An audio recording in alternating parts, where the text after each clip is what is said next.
So next, what we are going to cover is something called in the to-do list in the conduct that we have to follow. Is something called the 6 transcendental perfections.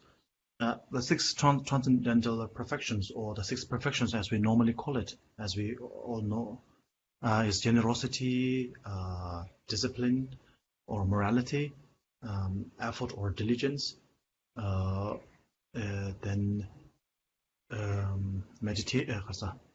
concentration, and then wisdom. So normally we call them the 6 perfections. So that 6 perfection can also be applied during the mode of conduct when you are listening to the Dharma teachings. So this is very important. We talk about this on the very first days.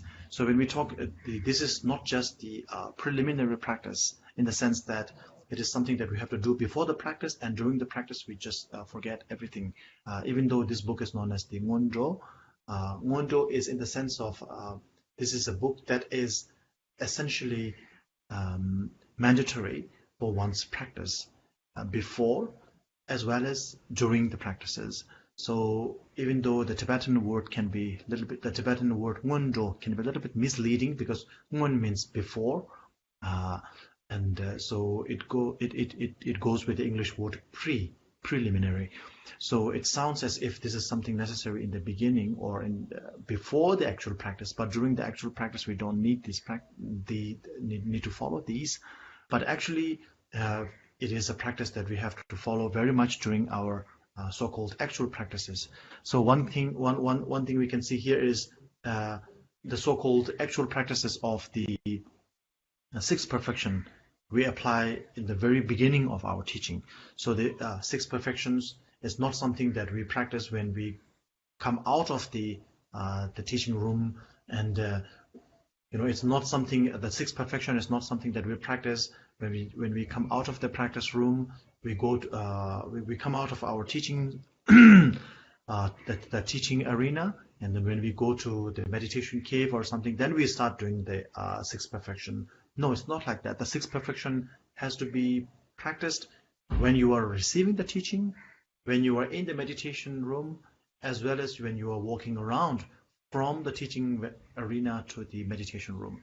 So when you are dealing with people, when you are dealing with people you like very much, and you dislike very much. So on all occasions we have to practice the 6 perfections.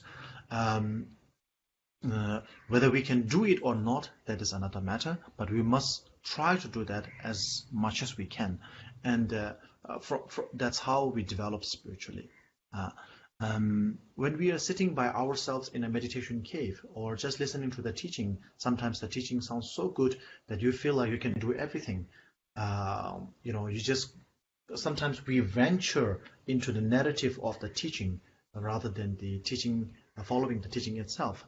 And when we are in the meditation room, there is nobody there to annoy us, nobody there to disturb our mind, just ourselves. So we can say, oh, I'm practicing patience, I'm practicing diligence, this and that.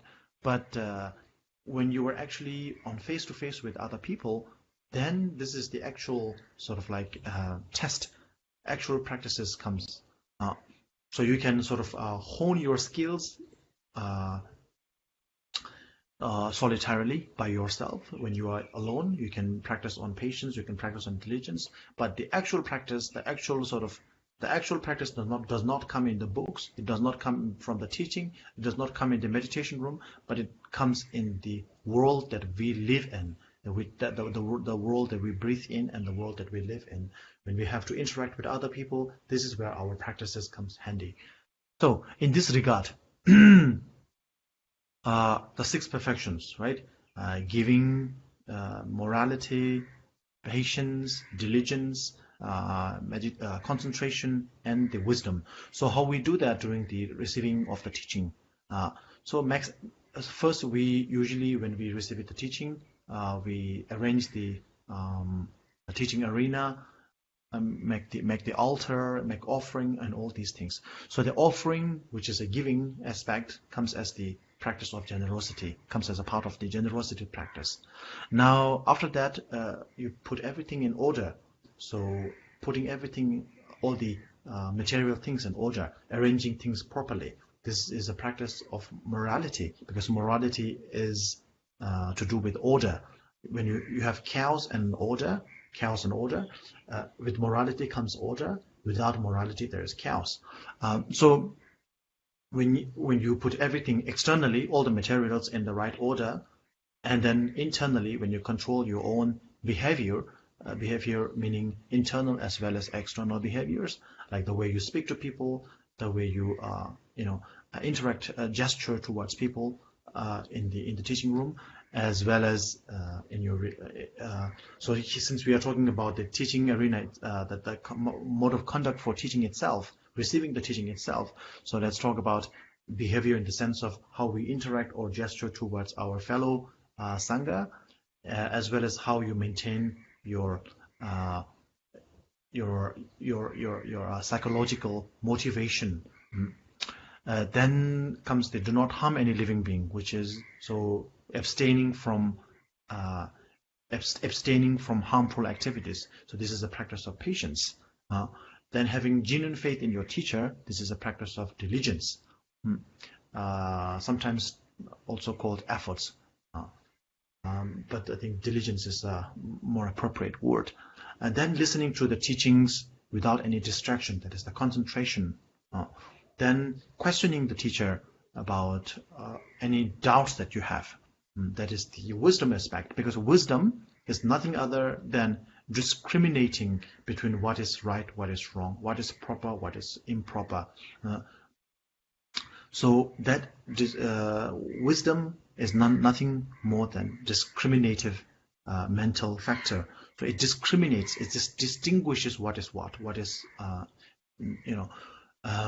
so therefore, in order to discriminate, in order to identify properly things, then you need to question, you need to question, and you need to investigate, you need to interrogate your teacher, so to speak. So when you have all these in line, then you have the 6 transcendental perfections of a listener, of a student. So then the last sort of subject is something called the other modes of conduct. So this is more to do with physical conducts. So there is the to-do and the not-to-do list again. So in the to-do list, do not teach those who have no respect. So this is from the Vinaya Sutra. So from the mode of conduct that is prescribed to the precepts that is prescribed to the monks by Lord Buddha. So do not teach to those who have no respect, those who cover their heads although in good health. So if you remember last week's teaching, we covered the topic of the headgears. Headgears are associated with social status back in the day in India.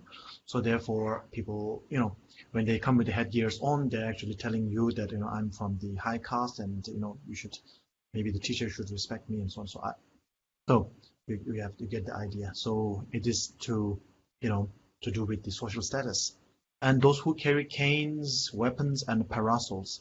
So parasol again is a form of parasol is an umbrella to block the sun. But people who usually carry parasols back in the day are those who are well-to-do people, and so when they carry the parasol, they're actually saying that they come from a high social status. And weapons can be a little bit intimidating to the teachers, and so the canes as well. So people who are whose heads are swathed in turbans. So those people one should not teach. This is the mode of conduct, and this is from the teacher's point of view. So do not teach to these kind of people. So some of these rules apply nowadays, some of them does not, because parasol or umbrella nowadays is inexpensive. It's not expensive at all. If somebody carries a umbrella, it doesn't mean you are high social status or rich or anything like that nowadays. So if you use a parasol, there is no sort of restriction. But weapons, maybe that's a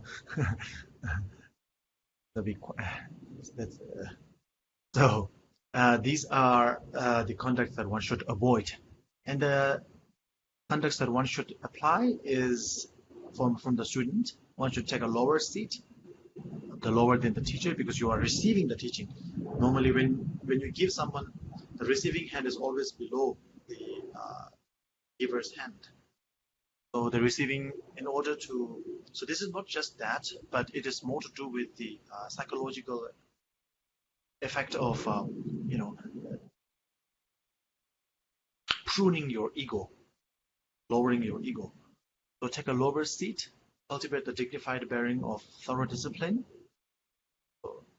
With your eyes brimming with joy, drink in the words like nectar and be completely concentrated.